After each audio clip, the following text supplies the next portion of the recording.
Gas మీద ధర పెంచి అది ఇవ్వలేదు, మన పింఛన్ ఇస్తా అని చెప్పిండు, ఇవన్నీ ఏమి ఇవ్వలేదు. కానీ చేస్తుండు. ఇండ్లు అర్థం అవ్వడంటే 40-50 లక్షల రూపాయలు ఇండ్లు గురగొట్టు తప్పు కదా. కట్టినే ఉంచు, ఇప్పుడు కట్టేటప్పుడు ఆలోచించు. ఇప్పుడు మరి జిహెచ్ఎంసీ లాస్ట్ టైం మనం చూసిందే కదా, నీళ్లు అనేది వర్షాకాలం ఎంత ఇబ్బంది అయ్యిందో. అది లాక్డౌన్ అయింది కరెక్టే, కరెంటే. కానీ దానికి ఇప్పుడు కట్టిన కాడికి చూసి చేసిన ఇంటి వాళ్ళకి డబుల్ బెడ్రూమ్ ఇస్తామనే హామీలు ఇస్తున్నాడు కదా మరి. అది డబుల్ బెడ్రూమ్ అంటే ఎక్కడ వస్తుంది? ఇప్పుడు నేను జాబ్ చేస్తున్నా, మీరు ఇస్తుండ్రు ఎక్కడ దూరము సికింద్రా అవతల, అక్కడ జాబ్ కు నాకు చాలా ఇదైతే కదా, ప్రాబ్లం అయితే కదా. దాని వల్ల కొంచెము అసలు ఉచిత పథకాల వల్ల ఉపయోగం ఉందంటారా? ఏమీ లేదు, ఏమి ఇవ్వలేదు. ఒక కరెంట్ ఇవ్వలేదు, ఒక అది పింఛన్ ఇవ్వలేదు, ఏమి ఇచ్చిందని చెప్పిండు. గ్యాస్ ఇస్తాను, గ్యాస్ ఇవ్వలేదు.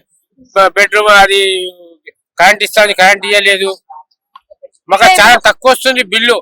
ఉచిత బస్సు గానీ, ఉచిత గ్యాస్, ఉచిత కరెంట్ కానీ, ఇవన్నిటి మీద మీ అభిప్రాయం ఏంటి? అసలు మా అవసరం మాకు కావాలి ఉచితంగా, మాకు తక్కువ వస్తుంది కదా బిల్లు.